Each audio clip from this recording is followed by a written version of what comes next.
오늘 하나님께서 주시는 주일 예배 말씀의 제목은 나의 하나님입니다.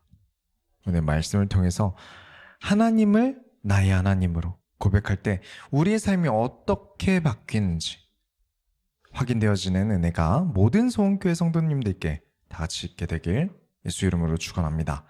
서론으로 들어가겠습니다. 가장 우선적인 것, 예배로 인해 안정적이게 되시기 바랍니다. 자, 우리가 창세기를 시작하면서 절대 잊지 말아야 될 것들이 있죠. 그걸 오늘 서론에서 다시 한번 명확하게 정리를 하고 가야겠습니다. 창세기가 끝날 때까지는 이것을 반드시 기억하고 가셔야 돼요. 첫 번째는 하나님께서 창조하신 대로 살아가지 않으면 고장난다는 거예요. 마치 기타가 단단하다고 기타로 못질을 하면 기타가 고장나겠죠.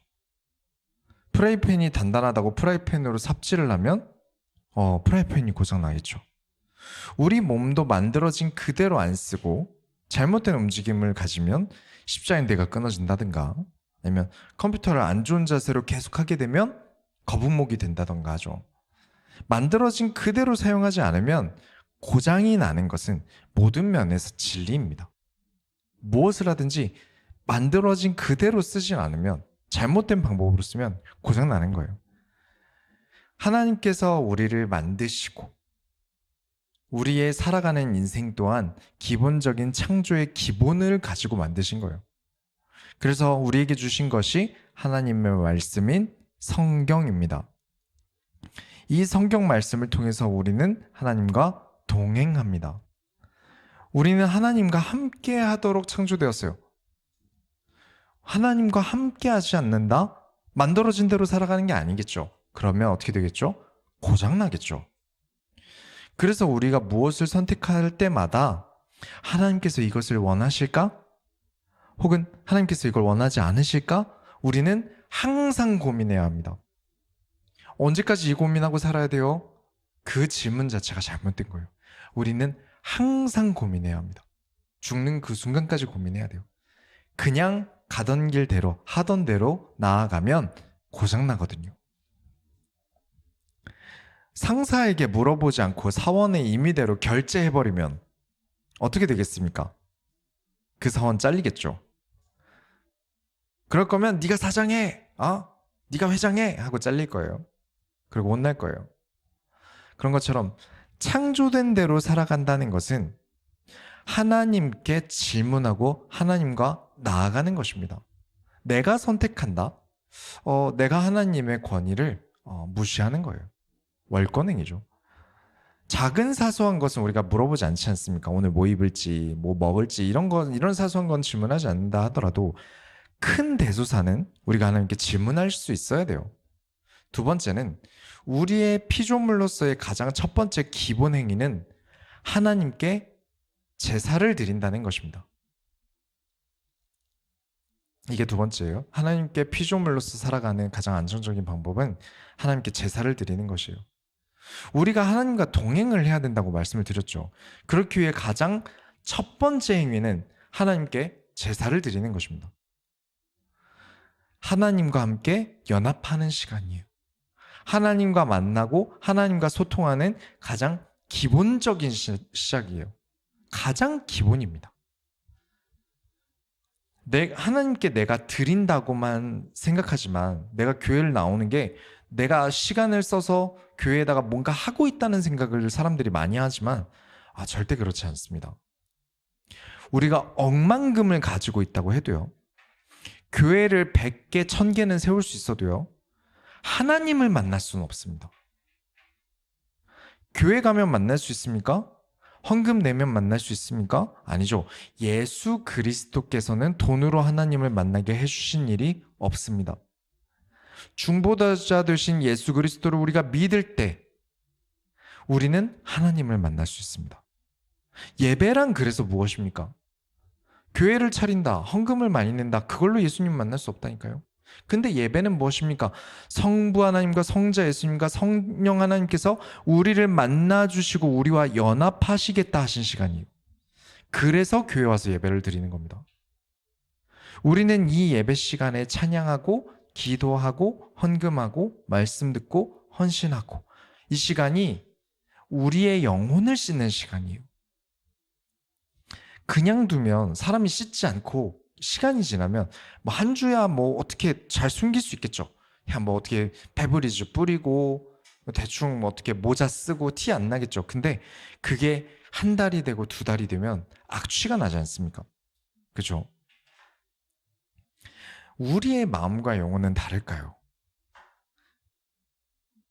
하나님 말씀대로 우리가 제사를 드리지 아니하면 불안정해져요. 우리가 아브라함을 통해서 보고 있습니다. 불안정해져요. 그러면 사람들이 주변에 모이지 않게 되는 거예요. 1억 시계를 차면 뭐합니까? 가죽의 곰팡이가 폈어요. 샤넬 가죽을 다 벗겨졌는데 명품이 무슨 의미가 있겠습니까? 그래서 우리가 교회에 와서 제사를 드린다, 예배를 드린다는 것은 마치 차량 정비를 들어가고 차량 수리를 받고 나오듯이 우리의 인생이 오랜 시간 안정적인 인생 운행을 하려면 반드시 예배는 필수 중에 필수라는 거예요. 꼭 잊지 마셔야 됩니다.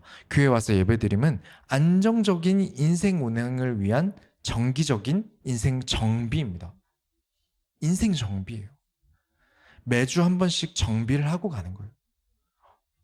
세 번째는 눈에 보이는 것은 중요하지 않다는 겁니다.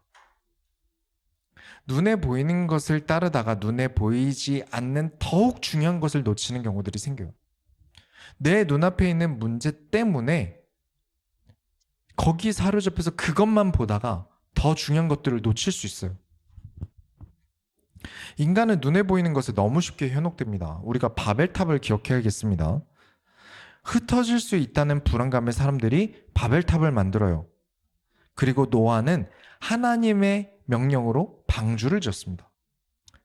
눈에 보이는 많은 사람, 여러 사람에 의해서 바벨탑을 지어요. 노아는 보이지도 않는 하나님 한 분 때문에 100년 동안 방주를 짓습니다. 바벨탑은 수많은 사람들의 지식의 산물이었어요. 그 많은 사람들이 머리를 맞대고 지었는데 실패하고 말았어요. 그런데 노아는 100년을 방주를 짓고 비가 오지 않는 상황에서도 방주 안에서 일주일을 기다렸습니다. 그런데 누가 안정적이었습니까? 노아는 살아남았습니다.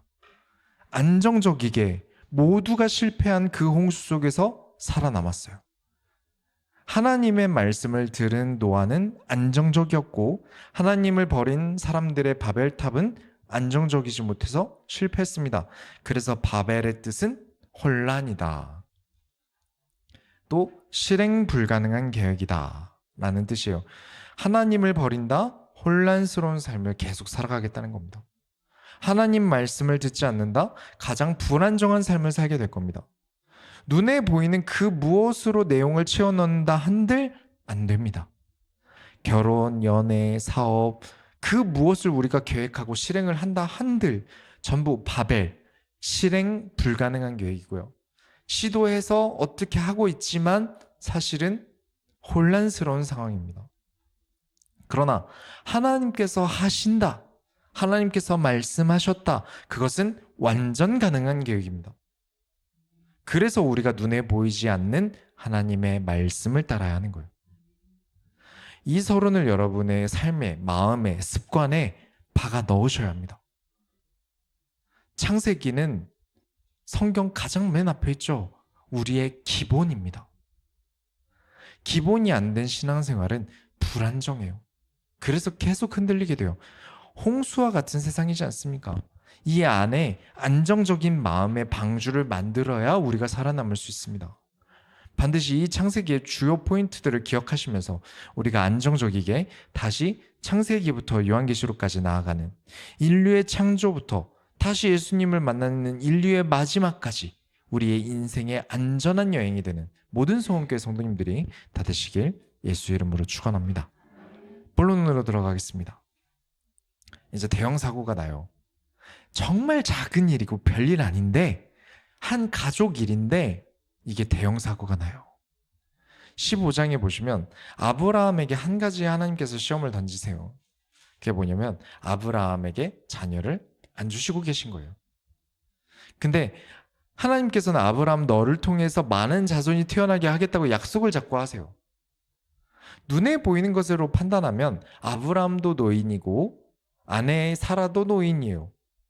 수도 없이 시도해봤지만 실패했으니까 더더욱 하나님께서 아이를 주신다는 게 믿업지 않겠죠.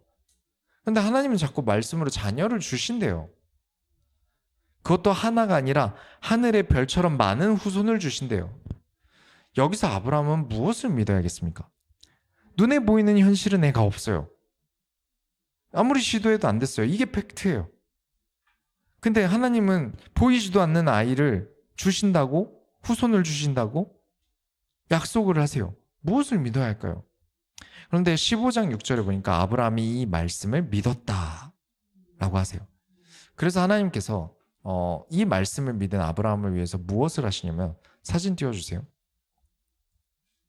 좀 잔인하지만 잠깐 빨리 기억하시고 넘어갈게요. 자, 머릿속에 기억해두세요. 네, 넘겨주세요. 하나님께서 아브라함에게 소와 양과 비둘기와 염소를 가져오라고 하세요. 그리고 이 짐승들을 아까 보셨다시피 전부 죽여서 사체를 반으로 갈라놓게 하세요. 징그럽겠죠. 그래서 빨리 넘어간 거예요. 절반은 왼쪽, 절반은 오른쪽으로 사체를 나누어 두는 거예요. 이게 무엇이었냐면 고대의 계약 방법이에요. 계약서 대신 이걸 하는 겁니다. 예를 들자면 제가 돈을 빌렸어요. 그리고 1월에 갚겠다고 이제 계약을 했어요. 그리고 1월까지 빌려준 사람은 그때까지는 저에게 돈 달라고 하면 안 돼요. 둘이 이런 계약을 맺고 동물 사체를 둘로 갈라놓은 다음에 그 사체 사이를 걸어가는 거예요. 그 의미가 약속 안 지킨 사람은 이 동물처럼 갈라버리겠다. 이런 의미예요. 일단은 하나님께서 시키시니까 사체를 둘로 갈라놨는데 낮부터 기다리는데 하나님께서 안 오세요. 이제 계약을 이행하려면 같이 걸어가야 된단 말이에요. 근데 하나님께서 안 오세요. 거기다가 그러니까 하나님이 오셔야 이 둘 사이를 지나가잖아요. 근데 밤이 되니까 하나님께서 갑자기 말씀을 주세요. 무슨 말씀을 하시냐면 아브라함의 후손들이 앞으로 어떤 일들이 있을 것이다. 그리고 어디로 갔다가 다시 가나안으로 돌아올 것이다까지 알려주세요. 근데 이 예언이 아브라함이랑 상관이 없어요. 여기서 하나님께서 주신 말씀은 모세 때 일어나는 일이에요. 아브라함 때 일어나는 일이 아니라 모세 때 일어나는 일을 지금 아브라함에게 하시는 거예요. 이 시간 차이가 얼마나 나냐면 600년 차이 납니다. 뭐하러 600년 뒤에 있는 일을 아브라함에게 얘기하십니까? 왜 그럴까요? 아브라함이 죽고 난 뒤 600년이나 지나서 일어날 일이잖아요. 아브라함이 이거 알아서 뭐 하게요? 15장 17절에 해가 져서 어두울 때 연기 나는 화로가 보이며 타는 횃불이 쪼갠 고기 사이로 지나가더라. 하나님께서 횃불로 나타나셔서 쪼갠 사체 사이로 지나가십니다. 아브라함은 지나가지 않고 하나님만 지나가신 거예요. 이게 무슨 의미냐? 하나님께서 나는 반드시 내 약속을 이룰 것이다. 근데 그 계약이 600년 뒤까지 포함하신 거예요. 아브라함에게 너에게 아이를 줄게 그 약속하고 건너가신 게 아니라 아이 준다 정도가 아니라 600년 뒤에 모세가 다시 가나안 들어갈 것까지 약속하세요. 우리는 길게 봐야 80년 뒤까지 계획 잡잖아요. 80세까지 계획 잡잖아요. 근데 하나님께서는 600년 뒤까지 보시고 계획을 잡으신 거예요. 그러니 아둔하고 근시안적인 우리가 하는 모든 계획은 불완전한 겁니다. 우린 눈앞에 있는 거 보고 달리기 바쁘잖아요. 우린 눈앞에 있는 거 실행하기 바쁘단 말이에요. 우리의 선택은 그래서 실행 불가능한 계획입니다. 그래서 우리는 하나님의 말씀대로 해야 합니다. 한참 먼 뒤 일까지 다 계획하시고 진행하시는 하나님의 말씀을 따라가야 합니다. 왜 하나님께서 혼자 사체들 사이로 지나가셨을까요? 우리 인간은 안 된다는 거예요. 우린 못 지켜요. 600년 뒤 약속 가지고 아브라함이 어떻게 지키겠습니까? 사람은 일시적인 존재예요. 잠깐 살다 가요. 우리가 하는 모든 일은 불안정합니다. 그래서 하나님께서 혼자 지나가셨습니다. 우리가 하지 못해도, 우리의 수명이 하나님께서 나에게 맡기신 일을 내가 다 수행하지 못해도 하나님께서는 자신의 하신 말씀을 이루십니다. 그렇다면 우리가 무엇을 따라야 맞겠습니까? 무엇을 따르는 것이 우리 인생의 안정적일까요? 하나님 우리에게 약속을 맺으시는데 그 약속의 책임을 우리에게 지어주지 않으세요. 우린 못할 거 알거든요. 우린 못할 거라는 걸 하나님께서 아시거든요. 그 약속을 다 지킬 능력이 없기 때문에 그렇습니다. 그런데 우리 마음에 원래는 우리가 이 사이로 지나갔어야 되는데 하나님 혼자 지나가셨다는 것을 절대 잊으셔서는 안 됩니다. 우리가 받은 구원은 하나님께서 우리가 못하고 우리가 불가능한 걸 아시기 때문에 하나님께서 지나가신 계획이에요. 그러니 우리가 하나님께 늘 감사한 마음으로 살아가야 되는 것이고요.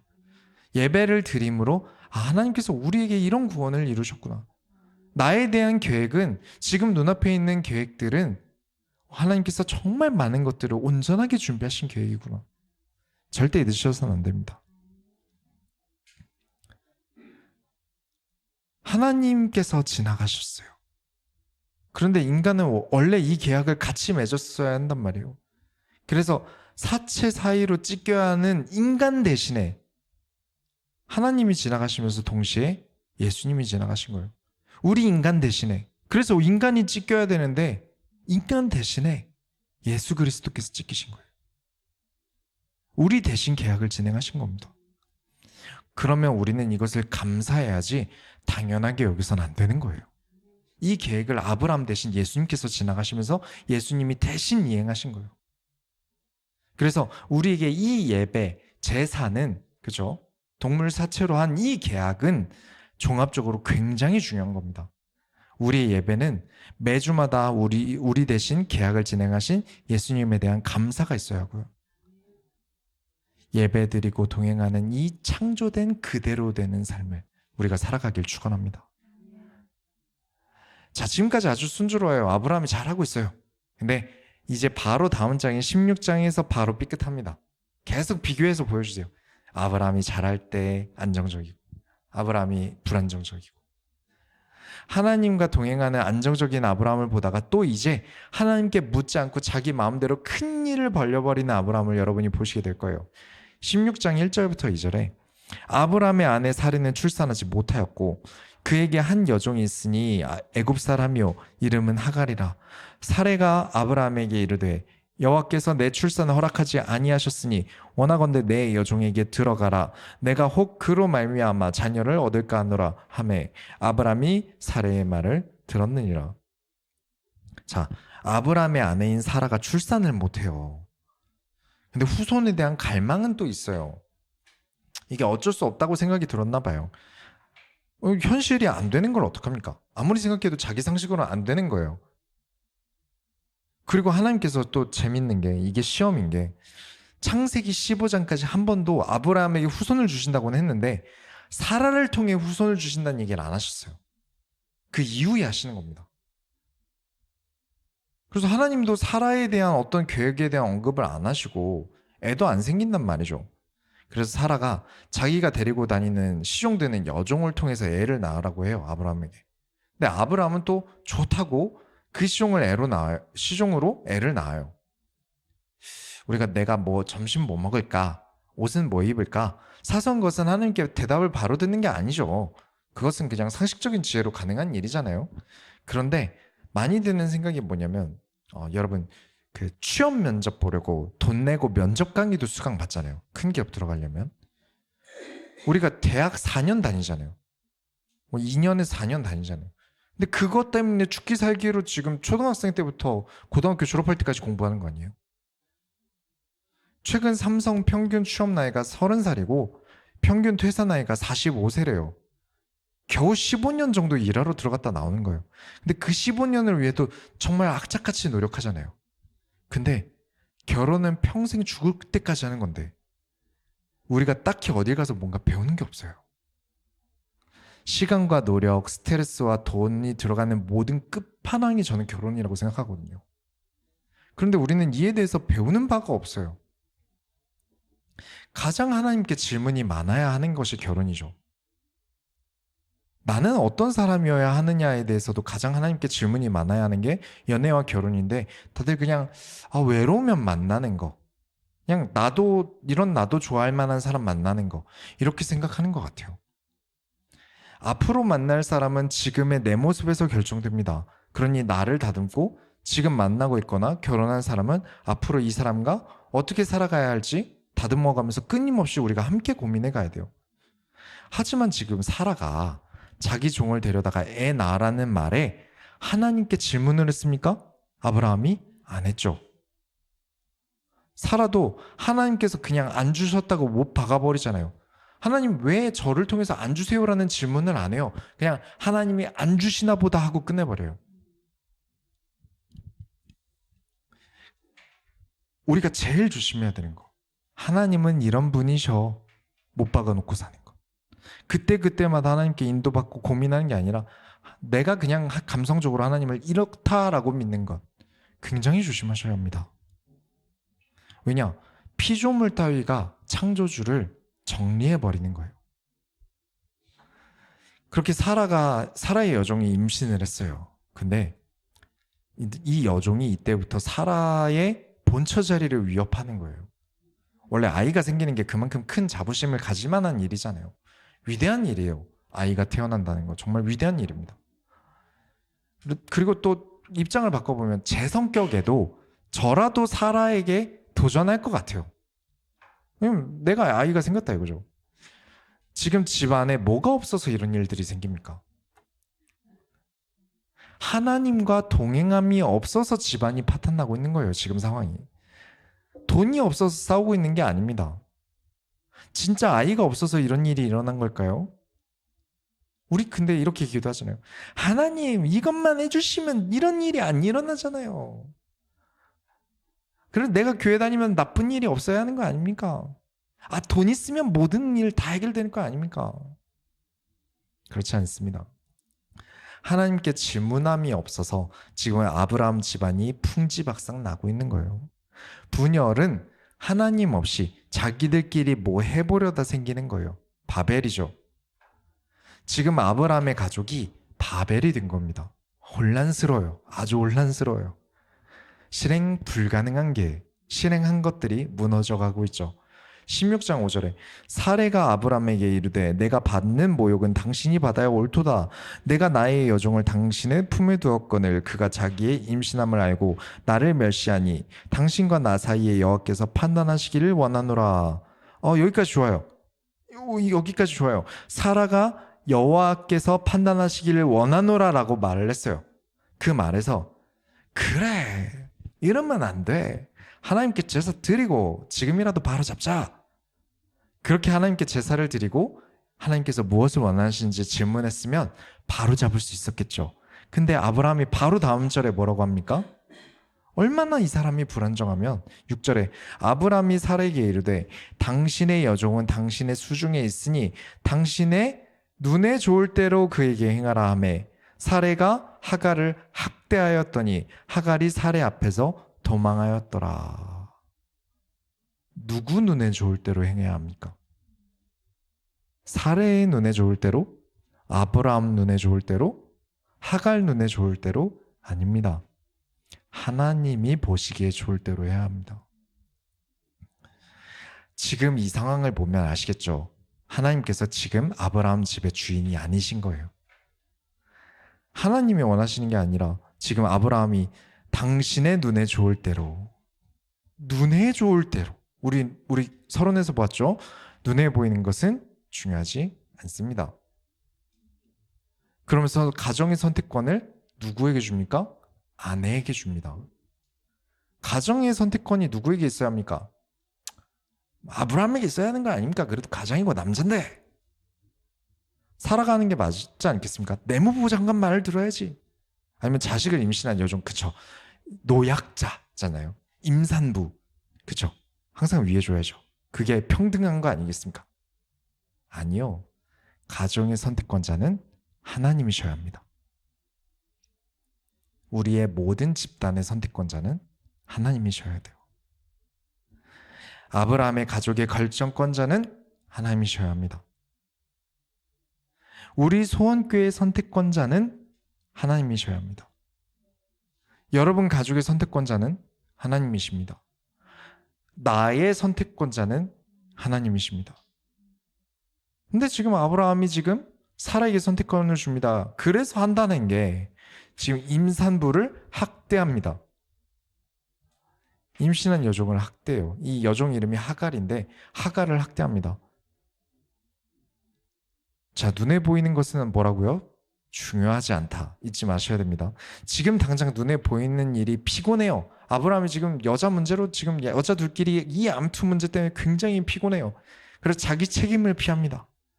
사라도 자기가 선택한 일인데 내 잘못 아니라면서 여종을 학대합니다. 그래서 여종이 도망가요. 하갈이 도망갑니다. 이 여종이 악한가요? 제 눈엔 그렇게 안 보입니다. 하나님의 눈에도 이 여종은 악하지 않습니다. 여종인 하갈에게 여호와의 사자가 찾아옵니다. 여기 나오는 여호와의 사자는 모든 학자들이 웬만하면 천사로 보지 않고 하나님 본인으로 봅니다. 여호와의 사자로 성경에 가끔씩 표현되는 게 있는데 그걸 현현, 그러니까 인간의 모습으로 잠시 사람 눈앞에 나타나실 때 하신 표현이 여호와의 사자로 표현될 때가 많아요. 하나님께서 여종에게 하시는 말이 다시 돌아가래요. 돌아가면 학대를 받잖아요. 그 무서운 사라가 가만 안 있을 거란 말이에요. 근데 참고 돌아가래요. 10절부터 11절에 여호와의 사자가 또 그에게 이르되 내가 내 씨를 크게 번성하여 그 수가 많아 셀 수 없게 하리라. 여호와의 사자가 또 그에게 이르되 내가 임신하였은즉 아들을 낳으리니 그 이름을 이스마엘이라 하라. 이는 여호와께서 내 고통을 들으셨음이니라. 이스마엘의 이름 뜻이 하나님이 들으신다라는 뜻이에요. 그리고 이 말씀은 그대로 성취가 되는데요. 유대교의 뿌리는 아브라함 다음에 이삭의 계보로 내려옵니다. 근데 이슬람교의 뿌리는 아브라함 다음에 이스마엘 뿌리로 내려오는 계보입니다. 여기서 이슬람과 유대교회, 우리 개신교회에 풀지 못한 지금 숙제들이 많이 있어요.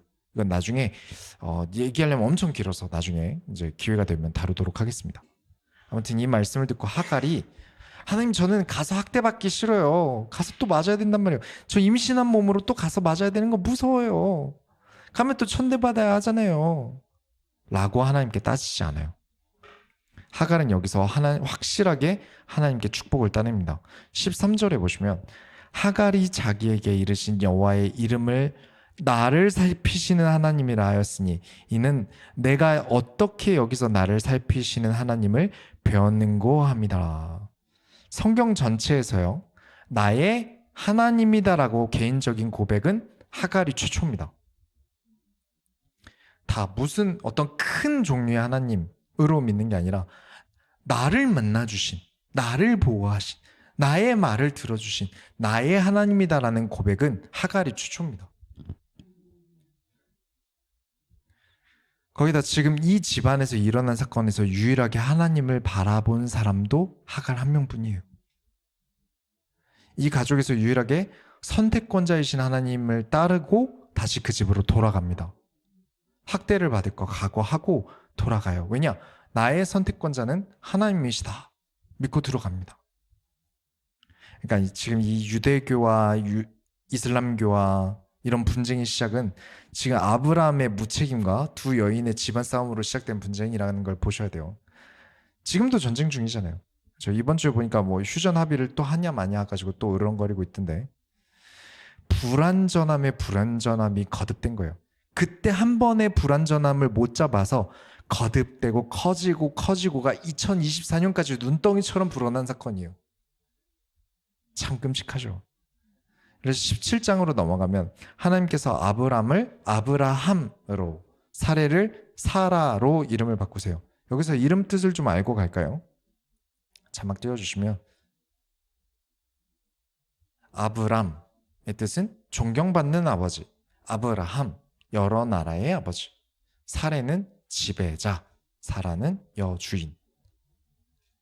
근데 생각해보면, 우리가 방금 전에 어떤 사건이 있는지 보았잖아요.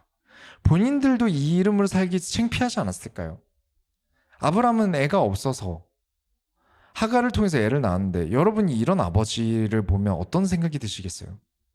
좀 별로지 않습니까? 그렇죠? 자기 아내를 자기 살자고 이집트 왕에게 넘겨주질 않나. 애가 생겼는데 애 엄마가 임신 중에 학대당하는 걸 방치하질 않나. 진짜 별로지 않습니까? 어떻게 존경받는 아버지가 되겠습니까? 사례는 지배자라는 뜻인데 우리가 16장에서 보았지만 사라는 자기 집안을 컨트롤하려는 게 좀 보이죠. 내 뜻대로 돼야 돼가 강한 여성입니다. 하나님의 말씀을 따르지 않을 때 아버지는 존경이 아닌 멸시를 받는 아버지가 됩니다. 하나님의 말씀을 따르지 않을 때 집안이 하나님의 마음대로가 아니라 내 마음대로 컨트롤하려고 하면 그 집안이 전쟁터가 됩니다. 실제로 전쟁이 돼버렸잖아요. 그러니까 하나님의 말씀대로 살아가는 게 1000번 만번 언제나 옳다는 것입니다. 이모 17장에도 나옵니다. 자, 하나님께서 너는 이제 아브라함이라고 하자. 내가 너로 번성하게 할 건데 너의 아내인 사라를 통해서 아이를 낳게 하겠다라고 처음으로 이제 약속을 하세요. 사라에 대한 약속이 처음 나와요. 근데 17장 16절부터 17절에 내가 그에게 복을 주어 그가 내게 아들을 낳아주게 하며 내가 그에게 복을 주어 그를 여러 민족의 어머니가 되게 하리니 민족의 여러 왕이 그에게서 나리라. 아브라함이 엎드려 웃으며 마음속으로 이르되 100세 된 사람이 어찌 자식을 낳을까? 사라는 90세니 어찌 출산하리요 하고 지금 아브라함이 웃어요. 속으로 쪼개고 있어요. 말도 안 되는 소리 하시네. 지금 내가 100세가 되었고 아내가 90세인데 무슨 애를 낳아? 말도 안 되는 소리 하고 있어. 그러고 있던 거예요. 눈에 보이는 것에 의해 믿음을 더 버리고 있는 아브라함이 보이십니까? 눈에 보이는 현실 때문에 하나님께서 말씀하시는데 믿지 않는 아브라함을 보셔야 합니다. 하나님께서 지금 이 한 절도 아니고 1절부터 16절까지 말씀하셨어요. 지금 한 절만 읽었을 뿐이지 1절부터 16절까지 말씀하시는데 그걸 아브라함이 비웃고 있습니다. 그 비웃음의 이유가 눈에 보이는 것으로는 불가능한 걸 얘기하고 계시니까 비웃은 거예요. 그러면서 아브라함이 하나님께 비꼬는 말을 합니다. 18절 보시면 아브라함이 이에 하나님께 아뢰되 이스마엘이나 하나님 앞에 잘 살기를 원하나이다. 이스마엘이나? 나? 저기 이스마엘이나 하나님 앞에 잘 살면 좋겠네요. 참으로 존경받을 만한 아버지 태도입니다. 아브라함은 지금 전혀 하나님 앞에 서지 않으면서 애는 잘 살았으면 좋겠네요. 그것도 하나님이 하신다는 것도 무시하고 자기 마음대로 행동한 결과잖아요. 이렇게 무책임하면 어떡합니까? 18장으로 넘어가서 보니까 이번에는 천사들이 아브라함을 찾아왔어요. 이 천사는 이제 소돔과 고모라를 가던 중에 이제 들린 거예요. 이 천사들이 아브라함의 아내 사라가 이제 곧 임신할 거다라고 알려줍니다. 12절에 사라가 속으로 웃고 이르되 18장 12절에 내가 노쇠하였고 내 주인도 늙었으니 내게 무슨 즐거움이 있으리요. 사라도 비웃습니다. 내가 나이가 이제 몇 살인데 이대로 살다 죽을랍니다. 이 비웃음에 갑자기 하나님께서 나타나십니다. 18장 13절부터 14절에 여호와께서 아브라함에게 이르시되 사라가 왜 웃으며 이르기를 내가 늙었거늘 어떻게 아들을 낳으리요 하느냐. 여호와께서 능하지 못한 일이 있겠느냐. 기한이 이를 때 내가 내게로 돌아오리니 사라에게 아들이 있으리라. 지금 갑자기 하나님께서 나타나셨단 말이에요. 감정적으로 뭐가 있으셔서 오신 거예요. 얼마나 너희는 여호와를 믿지 않느냐. 내 말이 웃음냐. 내가 되리라 하면 되는 것이다. 근데 사라가 거짓말합니다. 18장 15절에 사라가 두려워서 부인하여 이르되 내가 웃지 아니하였나이다. 이르시되 아니라 내가 웃었느니라. 사라가 속으로 웃었는지도 아세요. 600년 뒤 일까지도 알고 계획하시는 분이신데 우리 속마음을 모르시겠습니까? 이 가정의 선택권자이신 하나님이십니다. 근데 사라도 믿지 않고 아브람도 믿지 않아요. 내가 컨트롤할 수 있는 게 아니잖아요. 이 집안에서 일어나는 건 내 마음대로 돼야 하는데 애가 생기는 건 내 컨트롤대로 안 되니까 이 집안의 지배자 입장에선 싫은 거예요. 그래서 다음 주에 보시겠지만 하나님을 버리고 살아가는 자들이 어떻게 되는지 보여주십니다. 결론을 내리겠습니다. 나의 하나님은 나의 행복이 됩니다. 나의 하나님으로 믿으셔야 합니다. 어떠한 불행 속에 있어도 나의 하나님으로 믿으셔야 합니다. 횃불이 가축 사이를 지나가는 기적을 보아도 아브라함이 아들을 낳을 거라는 건 안 믿어요. 제사를 드릴 때 안정적이었던 경험들을 지금 아브라함이 많이 했어요. 우리가 매주 지나오면서 보았죠. 그런데도 문제가 있고 급하면 하나님께 나아가지 않습니다. 그런 아브라함은 그 불안한 모습에 지금도 계속 사고를 치고 있는 걸 오늘도 여러분이 보셨어요. 이스라엘과 이슬람 국가의 전쟁이 될 정도의 큰 사고가 사실은 그냥 집안에서 여자 둘이 싸우다 생긴 문제였다는 것을 보면 우리가 안정적이게 큰 일들을 하나님 앞에서 말씀을 따라 행하는 것이 얼마나 중요한 것인가 생각해 보셔야 합니다. 하나님으로 살아가지 않는다. 하나님과 동행하지 않는다. 그래서 어떤 큰 일이 일어난다. 이전에 여러분이 아셔야 됩니다. 일단 내가 불행합니다. 말씀대로 선택하지 않고 하나님과 동행하지 않는 건 일단 내가 불행한 문제예요. 뭐 다른 큰 일들이 생긴다는 나중에 문제예요. 일단 내가 불행한 게 문제예요. 여러분, 우리가 설교를 듣기 전에, 예배 중에 설교 듣기 전에 뭐라고 기도합니까? 나 자신을 위해서 기도하죠. 일부러 그 순서를 넣잖아요. 내가 그 말씀을 들어야 돼요. 내가 한 주간 하나님과 동행해야 돼요. 나의 하나님이 되셔야 돼요. 그냥 설교 듣는다 정도보다 더 큰 의미가 있어야 됩니다. 내 삶에서 말씀을 들어야 돼요. 이 말씀을 누구에게 주신 겁니까? 목사님에게 주시는 말씀? 교회에 주시는 말씀? 다 맞죠? 그런데 가장 먼저 나에게 주시는 말씀임을 내가 먼저 믿어야 합니다. 나에게 주시는 말씀이다. 내가 듣는 이 성경의 말씀이 나에게 주시는 하나님의 말씀이다. 그래서 일부러 따로 또 한 번 나를 위해 기도하는 시간을 가지는 거예요. 내가 불행하면 그 다음에 어떻게 됩니까?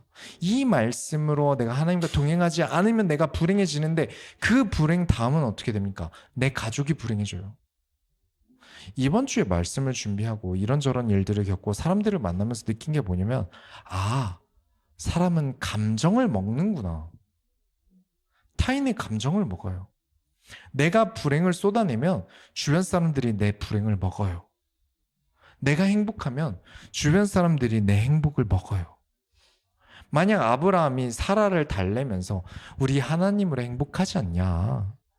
우리 집안 괜찮지 않냐?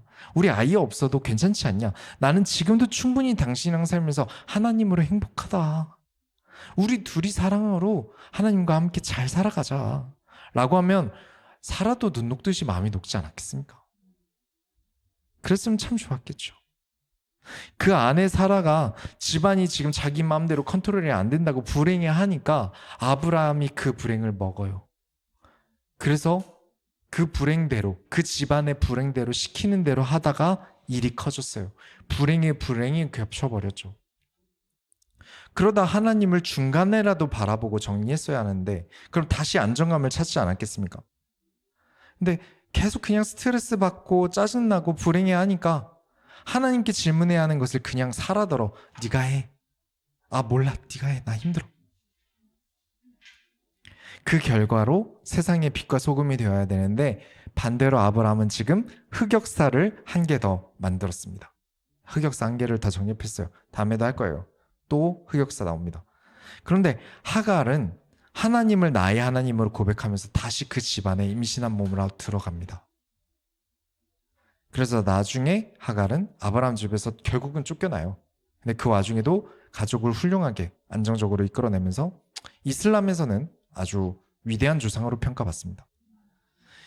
이슬람에 대해 문제 삼을 거야 이제 개신교 입장에서 삼아야겠지만 그것과 별개로 하갈이 잘한 건 잘한 겁니다. 그건 별개예요. 우리가 창세기를 보면서 이슬람과 유대교를 보고 있는 게 아닙니다.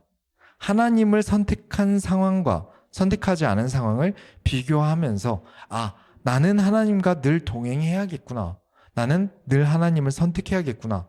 그것이 창조된 대로 사는 것이라는 것을 깨닫는 게 포인트인 거죠. 그만큼 신앙의 안정성은 여러분 삶에 매우 중요한 겁니다. 여러분의 신앙의 안정성은 굉장히 중요한 거예요. 여러분의 삶의 질을 바꾸는 겁니다. 그래서 다시금 지난주 말씀 복습하면서 계속 우리 마음속에 박아 넣어야겠습니다.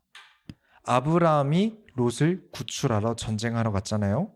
전쟁이란 것은 사륙전이란 말이에요. 그렇게 가볍게 전쟁하고 돌아왔다라고 치면 안 되는 거예요. 내가 사람을 죽였다니까요. 내가 옆에 동료가 죽었단 말이에요. 그리고 그게 내가 될 수 있다는 불안감도 얻었단 말이에요. 제가 지난주에 이제 오전 예배 끝나고 오후에 식사 때 이제 연락이 와서 장례식을 갔다 왔어요. 그날 예배 다 끝나고. 그래서 부랴부랴 갔다 왔는데 언제나 느끼는 거지만 제가 부교육자 때부터 장례식을 얼마나 많이 가봤겠습니까? 그렇죠? 교회 일을 하면서. 근데 세상 모든 이별은 적응이 안 돼요. 아무리 겪어봐도 이별은 적응이 안 돼요. 한 번의 이별이 아니라 지금 전쟁이라는 것은 하루 만에 얼마나 많은 사람들과 이별을 겪어야 되는 일입니까? 근데 그 전쟁을 끝나고 돌아오는 그 혼란스럽고 마음이 어려운 그 순간에 멜기세덱이라는 제사장과 함께 하나님을 경배합니다. 그리고 아브라함이 전쟁 수익의 10분의 1을 그 큰 것을 제사장에게 줍니다. 그만큼 여호와를 바라보는 그 안정성, 하나님의 집인 베델에 거하는 안정성, 여호와께서 나의 가장 든든한 배경, 친구가 되시는 헤브론의 안정성은 우리가 뭐 좋은 차를 탄다?